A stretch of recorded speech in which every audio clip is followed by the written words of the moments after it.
Hi all, welcome to my channel. നമ്മുടെയൊക്കെ അടുക്കളകളിൽ പണ്ട് മുതലേ തൈര് ഒരു പ്രധാന ഭാഗമാണ്.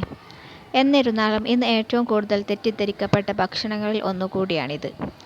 ചിലർ ഇത് കുടലിൻ്റെ ആരോഗ്യത്തിന് അത്യുത്തമമാണെന്ന് വിശ്വസിക്കുമ്പോൾ മറ്റു ചിലരാകട്ടെ ജലദോഷം, അമിതഭാരം അല്ലെങ്കിൽ ദഹന പ്രശ്നങ്ങൾ എന്നിവയുണ്ടാകുമെന്ന് കരുതി ഇതിനെ പൂർണ്ണമായും ഒഴിവാക്കുന്നു. യഥാർത്ഥത്തിൽ തൈര് ഒരു മാന്ത്രിക ഭക്ഷണമോ അല്ലെങ്കിൽ ദോഷകരമായ ഒന്നോ അല്ല. ഇത് നിങ്ങളുടെ ശരീരം എങ്ങനെ പ്രതികരിക്കുന്നു എന്നതിനെയും നിങ്ങൾ അത് എങ്ങനെ കഴിക്കുന്നു എന്നതിനെയും ആശ്രയിച്ചിരിക്കും. തൈര് കഫം ഉണ്ടാക്കുമെന്നോ ശ്വാസകോശ സംബന്ധമായ അണുബാധകൾക്ക് കാരണമാകുമെന്നോ ഉള്ളതിന് ശാസ്ത്രീയമായ തെളിവുകളൊന്നുമില്ല.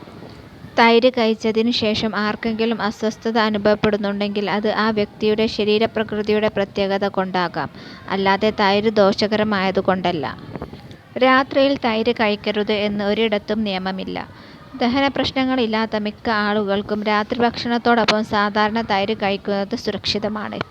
സാധാരണയായി പ്രശ്നങ്ങൾ ഉണ്ടാകുന്നത് തൈരിനോടൊപ്പം അമിതമായി കൊഴുപ്പുള്ളതോ വറുത്തതോ മധുരമുള്ളതോ ആയ ഭക്ഷണങ്ങൾ കഴിക്കുമ്പോഴാണ്. തൈര് കഴിക്കുന്നത് വണ്ണം കൂട്ടുമെന്ന് ചിലരിൽ ഒരു ധാരണയുണ്ട്. ഇതൊരു തെറ്റായ ധാരണയാണ്. തൈരിൽ ഉയർന്ന അളവിൽ പ്രോട്ടീനും പ്രോബയോട്ടിക്സും അടങ്ങിയിട്ടുണ്ട്. ഇത് വിശപ്പ് കുറയ്ക്കാനും ഉപാപചയ പ്രവർത്തനങ്ങൾ മെച്ചപ്പെടുത്താനും സഹായിക്കുന്നു. കൃത്യമായി തൈര് കഴിക്കുന്നത് ശരീരത്തിലെ കൊഴുപ്പ് കുറയ്ക്കാനും മെറ്റബോളിക് ആരോഗ്യം മെച്ചപ്പെടുത്താനും സഹായിക്കുമെന്ന് പഠനങ്ങൾ സൂചിപ്പിക്കുന്നു. ശരിയായ രീതിയിൽ ഉണ്ടാക്കിയ ഫ്രഷ് തൈര് വയറിൻ്റെ ആരോഗ്യത്തിന് വളരെ നല്ലതാണ്. ഇത് ലാക്ടോസ് ദഹിപ്പിക്കാൻ സഹായിക്കുകയും കുടലിലെ നല്ല ബാക്ടീരിയകളുടെ അളവ് നിലനിർത്തുകയും ചെയ്യുന്നു.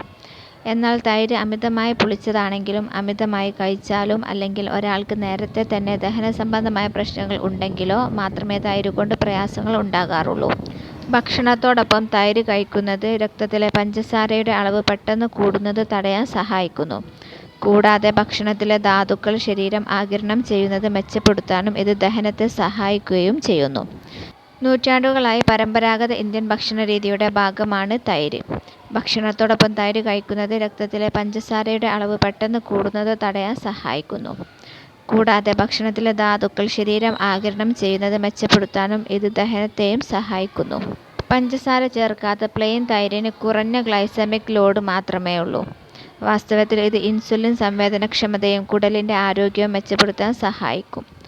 പ്രമേഹമുള്ളവർക്ക് കൃത്യമായ അളവിൽ തൈര് സുരക്ഷിതമായി ഭക്ഷണത്തിൽ ഉൾപ്പെടുത്താവുന്നതാണ്. എല്ലാ പാക്കറ്റ് തൈരുകളിലും ആവശ്യമായ അളവിൽ ജീവനുള്ള ബാക്ടീരിയകൾ അടങ്ങിയിട്ടുണ്ടാകണമെന്നില്ല. വീട്ടിലുണ്ടാക്കുന്ന തൈരോ അല്ലെങ്കിൽ പ്രോബയോട്ടിക് എന്ന് വ്യക്തമായി രേഖപ്പെടുത്തിയ യോഗർട്ടോ ആണ് കൂടുതൽ നല്ലത്. ഫ്രഷ് ആയും പഞ്ചസാര ചേർക്കാതെയും കൃത്യമായ അളവിലും കഴിക്കുകയാണെങ്കിൽ തൈര് പോഷകസമൃദ്ധമായൊരു ഭക്ഷണമാണ്.